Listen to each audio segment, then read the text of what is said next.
All right. All right, and I have, oh, it's still 11:59. Man, that is fun. Okay.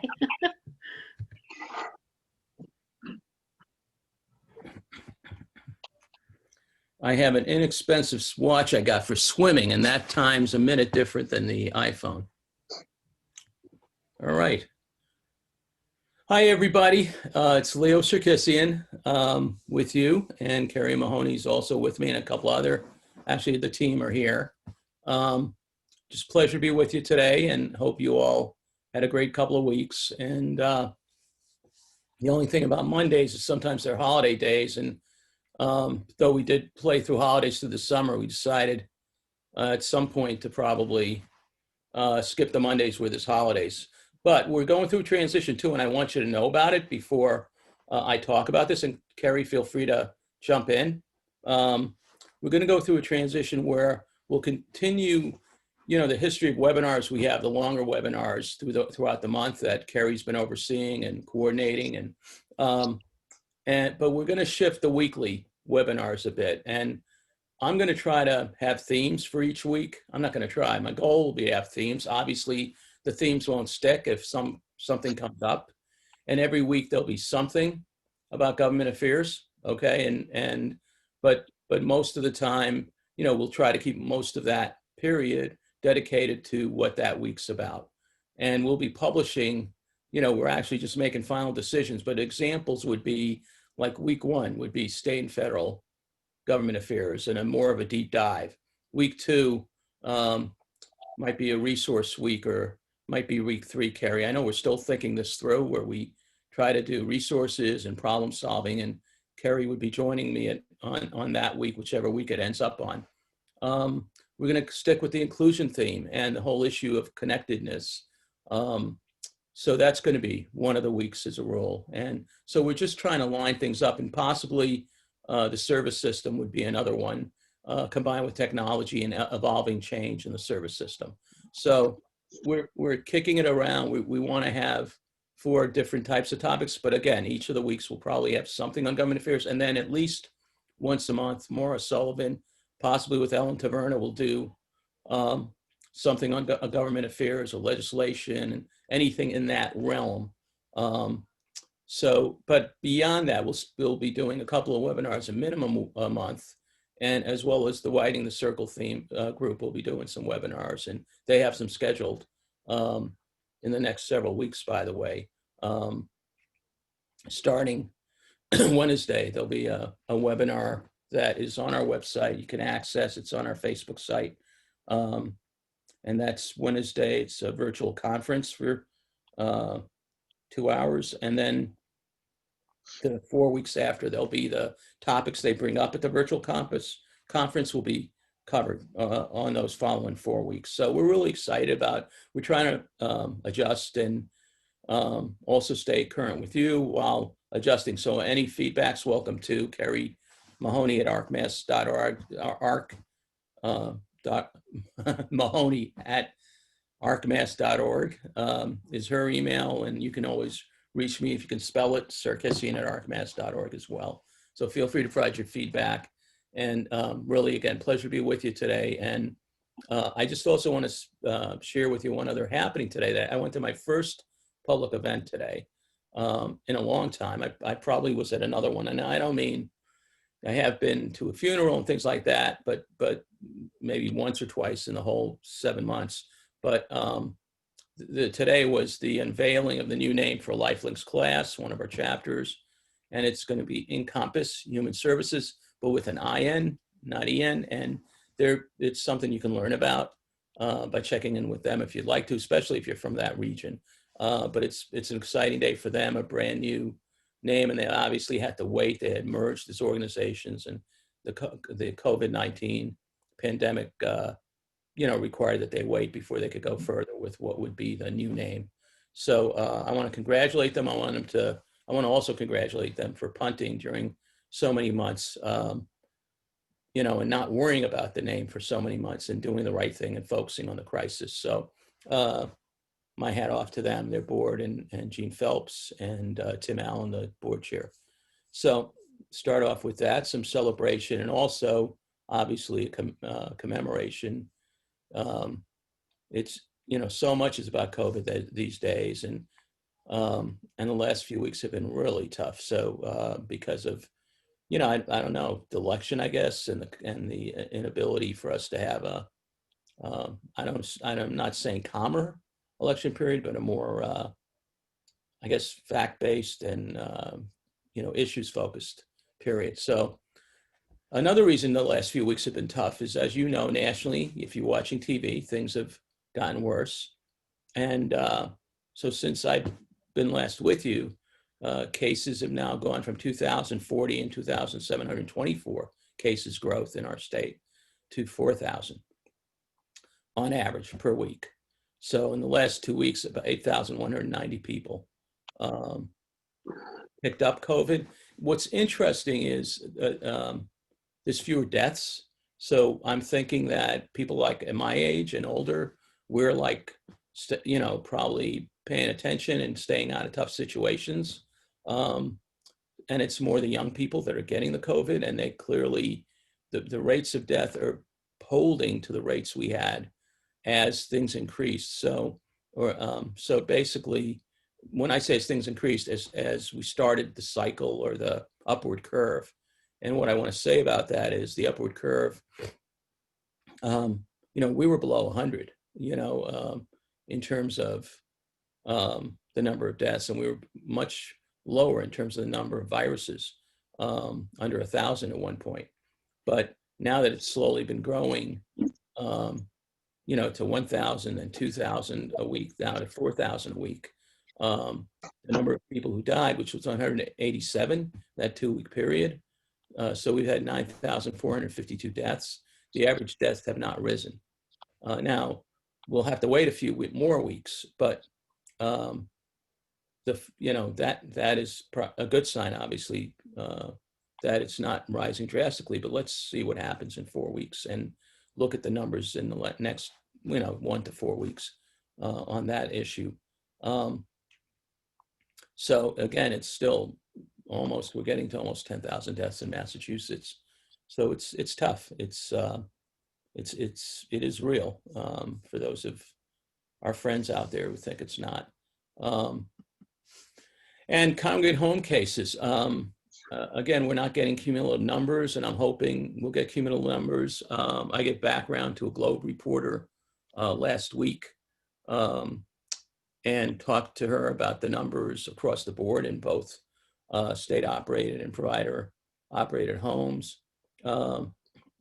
And, we have 19 cases, and I think over the last 4 weeks, 17 to 19 cases in the provider system has been the average less than 5. It's been, at one point it was 5, actually 5 in state-operated. It's gone to less than 5 in the last couple of weeks. And then this is the site that I included for you to look at. You really, we have over 110 deaths.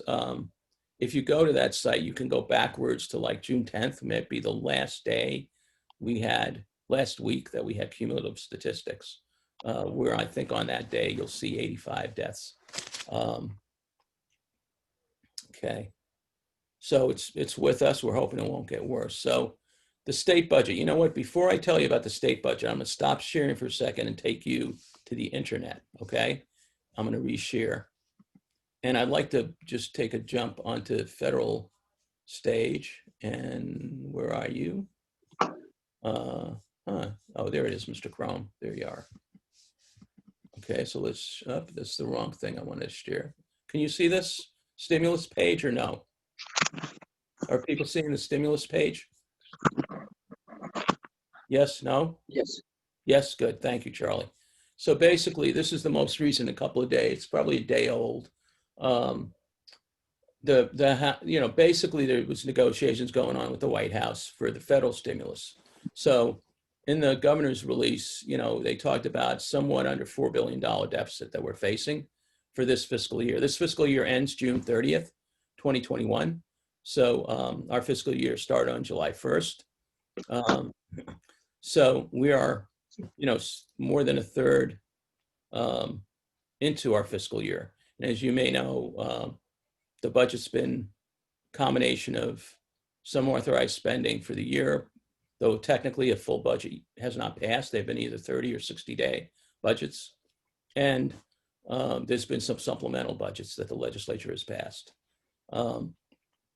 So one of the things the state was waiting on was hoping to make a decision that could be based on the federal stimulus dollars as well, in addition to tax receipts. And it appears just basically they're trying to work out a 1.8 trillion stimulus package proposal. Nancy, Pelosi, the speaker, as you may know, we had more than a $3.5 trillion package in the House. It included our field, home and community-based services. At this point, there's a couple of days left. Where they are is wanting to focus more on checks back to families, and to people, and which also is necessary. But obviously, the Democrats are playing hardball in the sense that states need bailouts, local municipalities need bailouts, and to just send checks to families misses the point. That there's necessary services, are really important as well. So this is sort of the standoff that we're facing, which affects us in Massachusetts and every state in the country, except for those states that have barely had a COVID situation.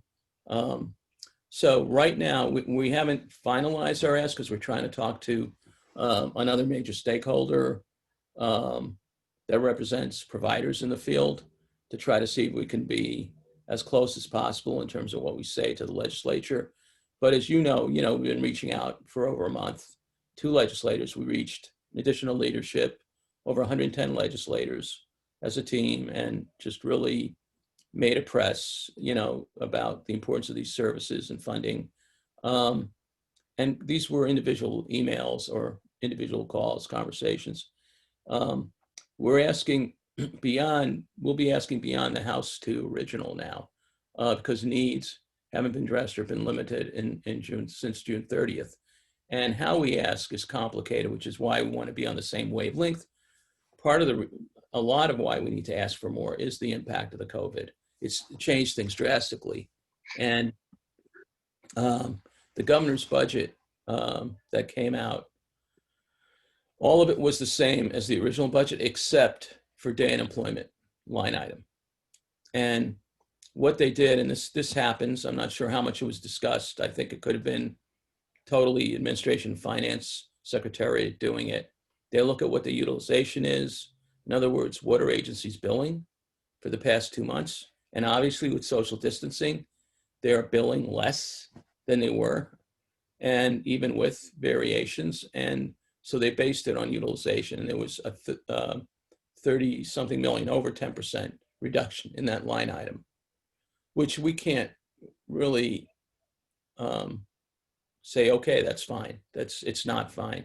The good news is there weren't cuts in other areas, but just in terms of that first bullet, costs have increased and billing is harder. So, you need to get, as an agency, whatever they were getting to serve people, because what this does when it's not stable or consistent, agencies end up taking drastic measures.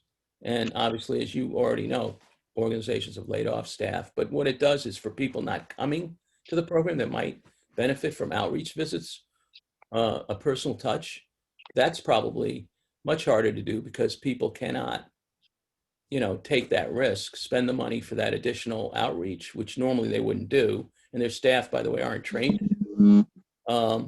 They need to have certain level staff doing those kinds of outreach visits. So it's a problem not having a consistency, knowing what your revenue is going to be.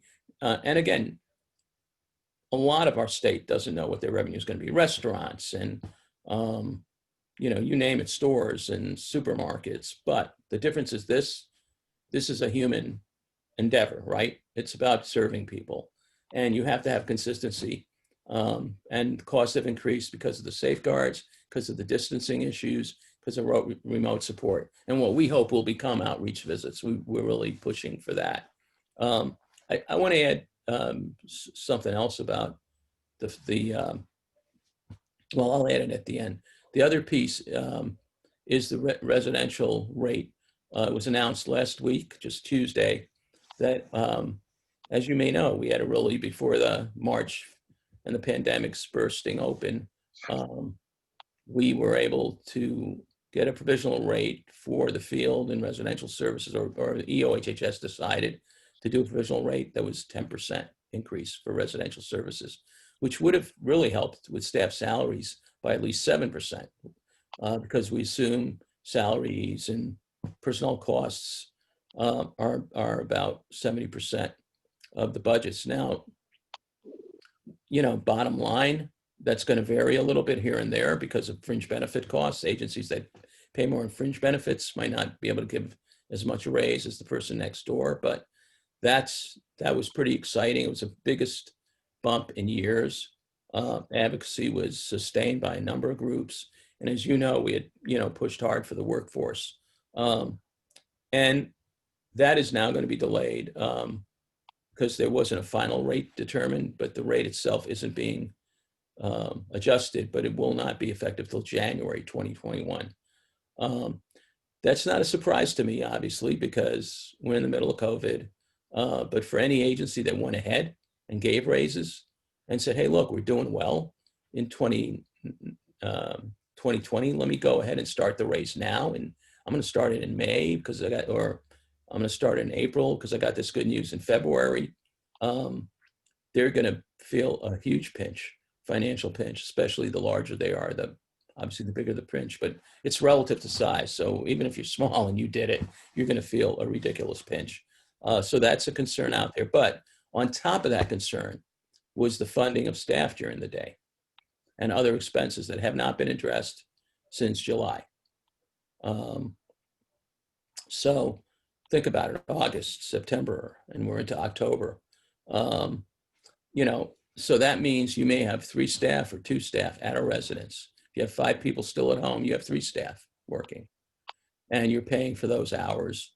And, if we multiply the numbers, and I don't have them at my fingertips here, but I'd done an Excel sheet where just for an example, significant dollars depending on the size. And again, the offer on this has been 3.25% and another 2%. And I'm really unclear as to how formulas are derived, because really the cost, if you take 70% is personnel cost, and you realize that now you have to cover daytime hours, which is half the daytime hours you've been paying in your contract.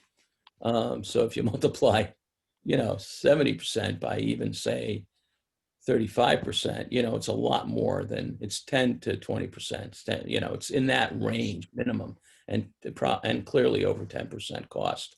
So this is the kind of stuff, and it's really tough because in addition to these problems, we have families at home and individuals who are living in either AFC settings, adult family care, foster care, or living semi-independently in self-direction, that need more support during this period of time. So that's like a whole other area that, because of the problems day programs are experiencing, they may need even more assistance. And that's something we're going to need to advocate about as well. And finally, the other thing in the budget that we're not sure about is there language in the part of the budget, and this would have been accidental, this wouldn't have been on purpose, to make sure that the program we have for youth to stay at home with families that provides in-home support, that continues at $10.5 million, no less than that. And we'll be looking to make sure that that's part of the budget as well. So, the numbers I don't want to get into right now, because I can tell you, let me put it this way. Just to get inadequate support to the field, we're looking at about, including the family support, we're looking in the $100 million range, okay? And so we have to sharpen our pencils even more and make sure whatever we say is defendable. And also, as I said, work with the trade group in the field and make sure our messaging's not different, because the last thing we want to do is, go to a 200-member legislature with a confused messaging or disagreements. We'll come back to that. you know, and so again, just to summarize, governor reduced one line item, but the other line items are the same, and we appreciate that. And just thank you to the governor and Secretary Sutters, Commissioner Ryder, and others at MRC and Mass Commission for the Blind and the Mass Commission on Deaf and Hard of Hearing. And Mass Health lines were increased in the budget for obvious reasons. People are going to be out of work. People are going to need the insurance that comes through the Affordable Care Act. So clearly that's going to rise, but I think we need more money than what's there because of, you know, day habilitation services and stipends. Caregivers in adult family or foster care have not received any stipend assistance. And at least 40% of caregivers and probably all of the folks that are caregivers for people with intellectual or developmental disabilities, they had access to day programs or employment. And so, you know, it's probably mostly our sector, probably less so for those that are older citizens who live in these settings, because that's the second group that utilize them besides adults with disabilities. And there's been no additional support. So when you look at the ballpark of figures, we're thinking, and again, I put the family support in the dollars range so you could get a feel of the context for family support. You know, if you recall, we were really excited. Well, excited is probably a bad word, but feeling glad that the administration had been generous in April, May, and June with family support dollars to families for food security and for transportation issues and for stipends for a variety of reasons. Some of it maybe even home security. And that sort of dried up on July 1st. And with the 6-month budgets, things came back to the status quo, but the situation was not at the status quo. So we're asking for 12% more, even though there was growth in the recommendation. We were asking for even more growth. Yes. And then, as you can see in the day employment and Mass Health Day, residential, those are some of the numbers we're thinking. It's, again, this is all tentative.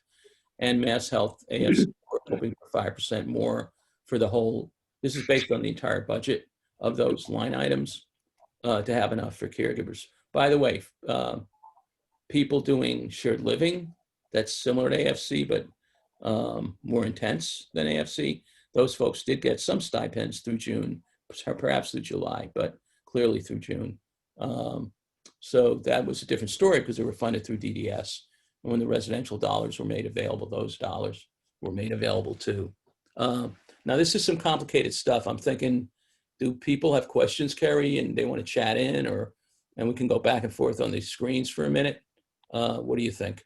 Yeah, there were some questions in the chat. Michael was wondering, what does it mean that there's a $3.6 million, $1 billion deficit? Where does that factor come in from? Well, and I appreciate you asking about that. I mean, it's better than I thought it was going to be, is my reaction. And it just comes from tax revenue being a huge factor, right? No, why? So that's what was in the revenue statement. And if you go online on ANF, it's Mass Health. I'm sorry, it's, oh my God, mass.gov/ANF. There's 5 or 6 documents, and one of those is the revenue projection, and that the Secretary of ANF released, Michael Heffernan, released for the, you know, the one thing the legislature some years ago agreed is to have a common agreement on what the revenue will be. So people know, okay, this is our expectation from taxes and everything and non-tax revenue. This is the total. And But that's where that comes from. Yeah, this is Mike. So my question is more, this budget is an increase over the previous year. So how do you kind of fund everything? Is this a balanced budget given that we have $3.6 billion of red ink? Or does this imply 9 C cuts is my question. My expectation is a balanced budget, even if they're using the whole rainy day reserve to meet the budget. Okay, I thought they were using maybe half of the rainy day. Yeah, but no, they wouldn't. Actually, he would have given, so remember, this is revised, right? So he would have been obligated to give a balanced budget to the legislature. That's what I thought, yeah. Yeah, so he would have had to build in cuts, and that's why I think they weren't out to cut day unemployment. They just went ahead and where can I find utilization right across the state? So anywhere utilization was lower and they could project through June that they wouldn't have to pay people, they took that money to balance the budget. Does that answer? Yeah, given, $3.6 billion in deficit, this is not as bad as it could have been, right? Yes, yes, which is Yeah. why you can see I'm not like ferociously, it's just more, hey, we're in tough circumstances situation. And the need for the advocacy is more in relation to what are the implications, for the day unemployment services. Okay, thanks. And in your case, like right now, if things stay the same, Michael, and I know Jewel is I don't know if Jewel is on the phone too, but if you guys, I'm sure are talking about your day unemployment services, right? And what you can keep going and what you can't. Exactly, yeah. So despite this not being so bad, would you agree with me that agencies are facing some tough decisions? Or 60 to 70% revenue shortfalls, right? Yeah. Yeah, so it's tough.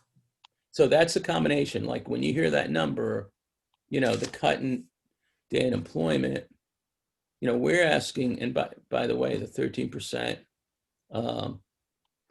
includes, the on top of the cut. So I'm probably gonna have to revise that number. So this is sort of like outrageous in a way, for everyone on the phone to understand or on the video. Our advocacy, I don't know where we'll land. Okay, this is a great example of, I could probably say, hey, in a normal year, this is how well I think we'll do, privately. And I think we can do pretty well because of, what information is, where the legislature is at in terms of priority. This year, it's really hard for me to say, how it will play out. What are the questions? Yeah. Terry, any other questions? Yeah, we have another one from Beth. How might the Supreme Court rulings on the ACA impact mass health? Oh, God. Okay. So Yeah, right. thank you, Beth. Yeah, and a lot of us, I'm sure, on the line are very nervous about that. The ARC released a statement, they're not opposed. They're not getting involved in the political aspect, but they did release a fact sheet on the Supreme Court nominee that basically, is worrisome, very worrisome about her previous judgments or decisions around related to ACA and other issues that we care deeply about. There's, I think, 3 issues on the table there. In fact, I might bring them online in a couple of minutes because what's going in terms of it's significant because and what I can't believe is what's crazy about this is many states embrace the ACA now, even states where the ACA was opposed. Why? Because why would we want people to not have health care? Their citizens appreciate having health care. So, and in terms of voting, self-interest, if you're a politician, how do you take something away once you've given it? But despite that, sometimes people think, and again, the stimulus is another great example. I think it's irrational what's going on with the stimulus and a lack of a major stimulus. But you're right. It could basically, the average family with a person with a disability, as things got worse in healthcare before the ACA over the last 2 decades, many states would have to get additional coverage for their son or daughter. I don't know how many of you were in that boat, can think back. I know we were trying to get some stories of that reality. I met people within the last decade that had come from another state who had 2 insurance policies, okay? Health insurance policies, by the way, and to be clear, because they could not get coverage for their loved one because their disability was known, it was pre-existing condition, believe it or not. Okay. So that's pretty ludicrous. And then there would be clauses in certain health insurance plans. And then there's major companies, that have national plans. So it's very worrisome. And of course, Massachusetts did the ACA before the ACA, right? So, but now we've amended our healthcare program to be consistent with the ACA. Let me stop the share for a second, go to the national site again and share, because I think I'm able to go back here, right? And then go to the arc.org. You guys are seeing the stimulus thing, right? I assume again. Charlie, did you see a change to the arc? I'm looking at it, Leah. Yep, it did. It did. All right, thank you.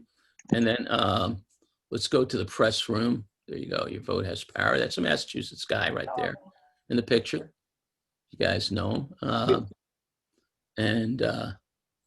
All right, I'm going to try it. I should have had this set up in advance. Again, it's what I get for going to a lovely public event earlier. But maybe I'm looking for the press room. Anybody see the press room here? Yep, press center. What's the arc? Was there? Who should I contact? Come on, I'm begging you, please. People first, representation of the media. Here it is, Judge Amy. So Beth, you got me really going here. So here's a record. I just want to share it with you guys. And again, this is what today's webinar is on. So it was great to get a question like that. But so basically, healthcare, here it is, Judge Barrett's record. Though Judge Barrett has not ruled in a case involving the ACA, she's been a vocal opponent. So I'm glad I looked this up. I misrepresented. She has been a vocal opponent of the law in a number of public forums. In a Notre Dame Law Review article discussing various approaches to judicial interpretation, Judge Barrett criticized the Supreme Court's 2012 decision upholding the ACA. So that's number one, okay? Then I'm going to take you somewhere else, though. And that's going to be federal civil rights. I'm just looking if there's something on Olmstead here. Okay, here it is, the ADA. So 2019, Judge Barrett joined a decision out of the Supreme Seventh Court of Appeals upholding the state of Wisconsin's open enrollment program. So public school students could apply to transfer from resident school to a non-resident school, but plaintiff or parents of students with disabilities who were denied transfers based on their special education needs challenged the program as discriminatory. So actually the program allowed districts to basically discriminate regular education and special education spaces. And non-resident districts can deny a student's transfer application if it lacks the services or space necessary to meet their disability-related needs. And she's, the court found that she was part of, right? Because she joined in the decision, quote, differential treatment of special needs students doesn't make the program unlawful. So she focused on a much narrower interpretation, which is stereotypes about a handicapped. But it does not forbid decisions based on the actual attributes of the handicap. We won't get into that today. That could be a whole show in itself. That might be a good topic to get someone on who disagrees with us on this, that attributes versus stereotypes make a difference, right? So I just, so that's a couple of the issues. We'll stop there. You can obviously see it at the ARC. And again, I just can't say enough. Any more, Carrie, in terms of questions or? Yeah, Beth did have a follow-up to her question saying that she was asking, is Massachusetts in better shape than other states because of our commitment to health reform here? I haven't done a deep dive. I can tell you, I was surprised, like we were a hotbed for the virus, right? We were number 3 early on. So I think that puts extra stress on us. But the good news is there's a commitment here, Republican and Democrat, to keep the healthcare program in play, in shape. So, and there's commitment, the secretary, when she first became secretary, to administer, 6 years ago now, I'm trying to remember, she said, we're committed to a substantial mass health program. So I think that's great, and I think that's good for us. I think basically though, at the end of the day, like how we resolve this deficit, the willingness, I don't know if we can capitalize some of this deficit. I'm praying we can, that doesn't break our Constitution law against deficits. But we do have by Constitution, the inability to carry a deficit, and probably that's a good thing, obviously.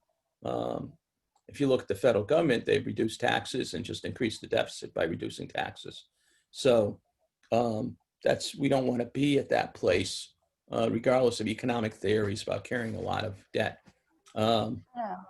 So yeah, so that's, any other questions, Carrie, as well?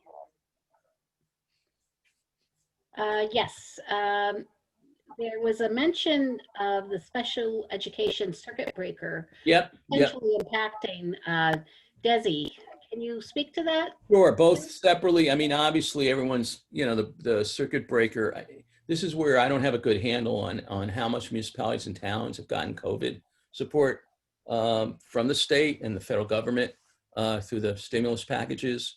So what happened was, and I apologize for not pointing this out, I'm sort of shocked I don't have this on the list, but the circuit breaker is at the same level as 2020. And to Mike's point, we have the increases, obviously not on everything, but on key budget items for 2021, right? Whereas circuit breaker in the revised, instead of sticking with the 2021 number, has the 2020 line number for funding.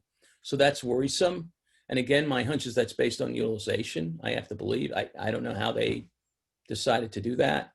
And or other factors giving, I'm not going to rationalize this decision. Let's leave it at that. So then the 10.5 million for DESI is in the circuit breaker. So what we want to make sure, and it was in there last year, so we want to make sure at least that we don't get reduced because they did not get an increase in the circuit breaker, the special ed, the Department of Elementary and Secondary Education. Okay, so that would be a concern, and that's why I want to make sure the language, we always make sure every year the team checks, and whoever gets to it first looks, it's number 7061-0012. We check the circuit breaker like we did in doing this analysis, and then we look at what's different about his budget. Usually with the governor's budget, you don't see line item language. If you go and look up the House and Senate budgets and you go online, you could see language in those line items that is language like this. So that's just the way it is, when you visually see the budgets. So that's how the impact could happen, as a long answer to your good question. Anything else, Carrie, before I go to the next slide? Nothing else in the chat. Okay, so we just have a few minutes left, about 8 minutes. Just our priorities continue in terms of overall priorities. Just equity in healthcare, retainer funding for day and employment services, assistance for individuals and families at home, but equitably provided. So of course, one of the things we're going to highlight, I assume in our new strategic plan, but that should be embedded, is that there are people with, whether it's low-income communities, immigrant communities, people of color who are not getting equity in terms of the supports, and we need to make sure it is, there is equity. So that's a piece that has become more prominent in what we do. Further financial support for day, further funds, support twice, sorry about that, for day support in residences, and then addressing special education, PPE, still believe local outlets are needed for individuals with disabilities, families, and others. And then prioritizing constituents for the vaccine as that rolls out. Nationally, I gave you a little bit of a snapshot there by going online, sharing the CNET article with you.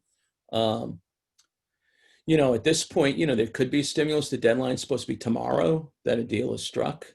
The president, just to be clear, said, do a deal to the Treasury Secretary. Then he tweeted, nope, we're not going to do a deal. And then he tweeted 12 hours later while he was sick, yep, please, do a deal. And now, more recently, he's back.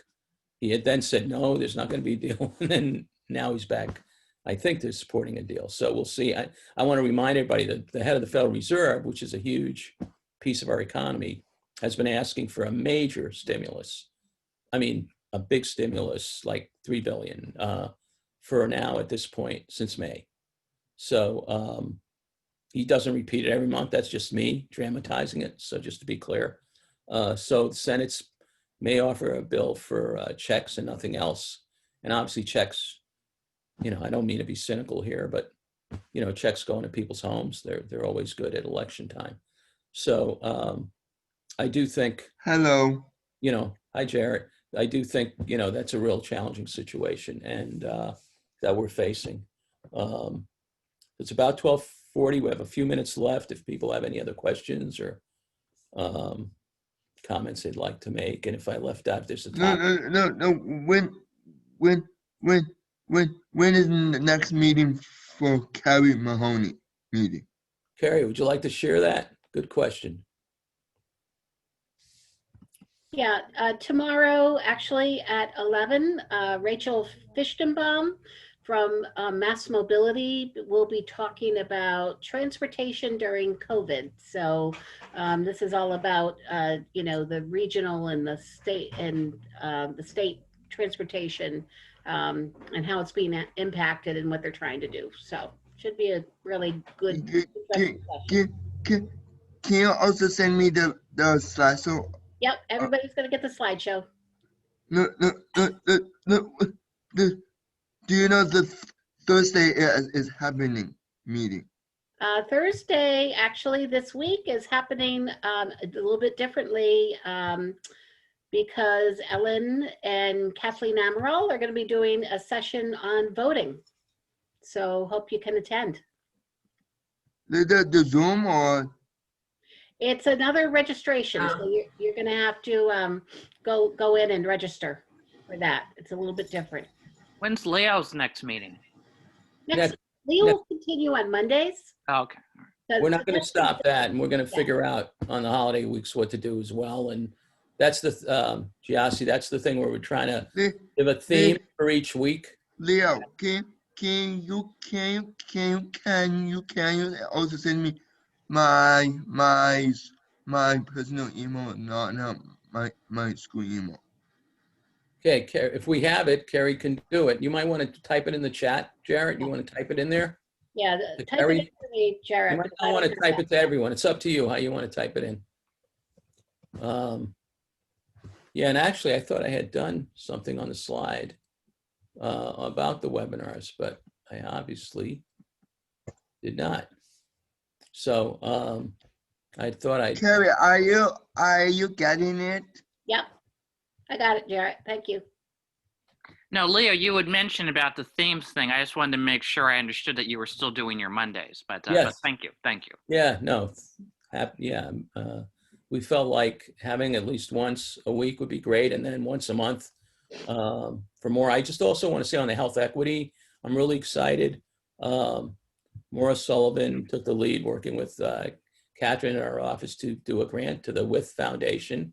And it looks like, we haven't been given it yet, but they are exploring the grant proposal with us about expanding outreach to emergency departments and primary care practitioners. So that's pretty exciting, Maura, and really Cool. shows the impact. So right now will be the goal. They asked us to work with our national office as well as one other state, and we're in the middle of doing that. So we're pretty psyched about that. So we'll keep you up to date on that, but that's one of our priorities, and it's not just a legislative priority, it's actually a supports priority, just like reaching out to you about what's available. And we can never do enough of the latter either, because it seems like things change, and we want to make sure you keep up. But you can't, as we do our advocacy together, you also need to always keep your own personal advocacy in mind, because that's how progress is made. And as you achieve personally, we help others achieve through that process as well, because nothing matters at what we do at our level if on the ground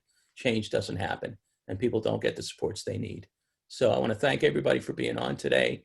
Really psyched, and have a great week. And I look forward to being with you next week, and we'll let you know the topic soon in the next couple of days. Take care. Have a great week. Thank you. Have a nice week.